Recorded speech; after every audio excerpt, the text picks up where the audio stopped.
Alright, so after 2 Nimzowitsch losses, we got 1 Nimzowitsch win in the books. Let's go ahead and take a look at another one of his wins. And let's see. He's got black again. Seems like he does better with black. And lo and behold, we have the cousin to the Nimzo Indian, his namesake, with knight c3, bishop b4, with b6, the queen's Indian. So, keeping it going. Standard, natural, normal, typical development. d5, making sure that we're not losing control over the center. So, taking stock. White's pretty much done everything right here, and this next move is nice, knight e5.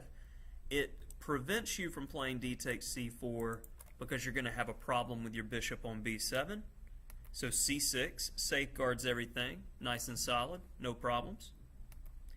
Capture, capture, bishop f4, and that's a very reasonable position. I've told you guys to play these types of positions with white or black here. So first of all, need this nice little move a6, and this protects everything. I mean, you have ideas with a6 to go b5 and get that aggressive idea, as well as just prophylaxis against knight b5, rook c1, because the c7 square could potentially be weak. So a6, you know, all around nice move to use. Rook c1, okay, b5, there's a little bit of space for ya.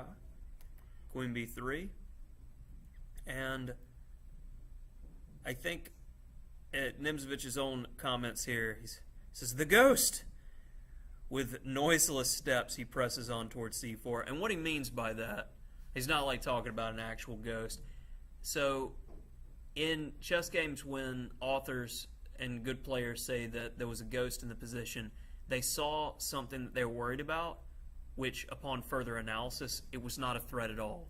It's like, oh, he's attacking my queen, but you had back rank checkmate in the position, so you didn't need to move your queen, so you saw a ghost threat. Make sense? Alright, so knight c6. Capture, capture, and it's still solid. Looks like everything's fine for both sides. This bishop's kind of iffy, but he'll work on that. h3. This is the first move by white in the game that I question, because why? Okay, so queen d7 makes sense, completes development. It protects your bishop and at the same time connects your rooks, so you can start with a plan. And this needs to be the moment that you guys go, okay, I've done my 3 opening principles. I have controlled the center, maintained a pawn there. I've developed my knights and bishops effectively, and I've gotten my king safe by castling. The big 3, you've accomplished it, you're good to go. Now we got to find a plan. If you don't have a plan, it's all for naught. You're going to play mediocre moves. Like this h3 shows that white didn't have a plan in the position. King h2, again, what does it do? And this guy that is playing white is not like he's you know, chopped liver by any means.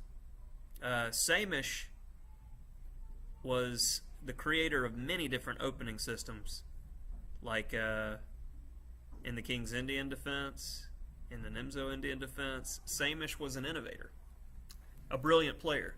But in this game, h3 and king h2 don't really do anything, wasting time. So now,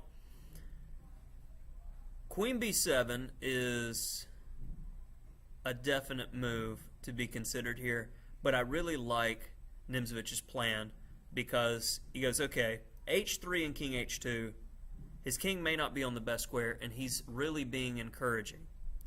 So one way to play, like I said, was queen b7, and you're expanding on the queen side. The center's locked, so that's not where we're playing.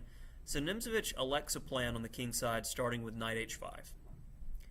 And now he doesn't want him to take on f4, messing up his pawn structure, so the bishop runs away. And then he begins his attack on this side of the board. Nice idea overall.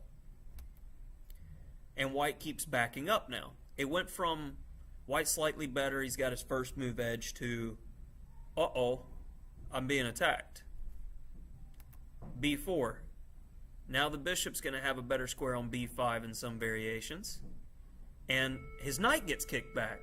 And see how positionally black is just slowly doing that number and pushing his pieces back into worse and worse squares while improving his own. His worst piece is now a good piece that's preventing the e-pawn from moving because you lose the exchange.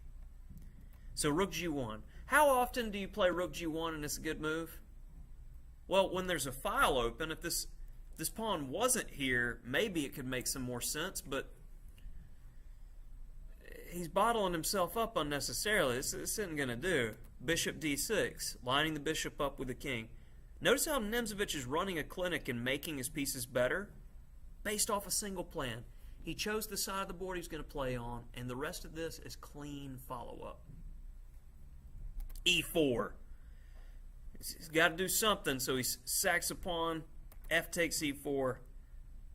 This sacrifice, which has quite a surprising effect, is based upon the following sober calculation. 2 pawns and the 7th rank and an enemy queen's wing which cannot be disentangled. All this for only 1 piece. I like the way Nimzowitsch talks, even though it's a translation, because he definitely didn't do the English. So I like that last one. All this for only 1 piece. Reminds me of the Infinity War. All this for a drop of blood. You know, it's like, I like that. You got to have a Thanos reference in your life every now and then. So after F takes e4, you lose your knight on h5. So that means he must have felt pretty confidently about this follow-up. You ready for the flashy stuff? It's time. Rook takes f2, so 2 pawns for the piece. It's pretty adequate considering white's really unorganized and black's pieces look pretty good. Queen g5. Everybody is involved in the attack. Lifts and stuff. Where's your lady going? That's right, you go back home. Now we're threatening some ideas like rook e2. Where's the lady going? So rook c e1, prevent that idea. Now, h6. And according to Nimzowitsch, a brilliant move which announces the Zugzwang. White has not a move left.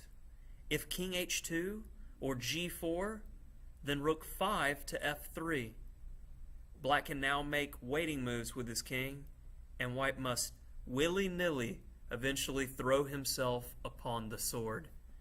I'm telling you, I wish I could find more of the original comments of the players when they're doing this. You guys know what Zugzwang is, right?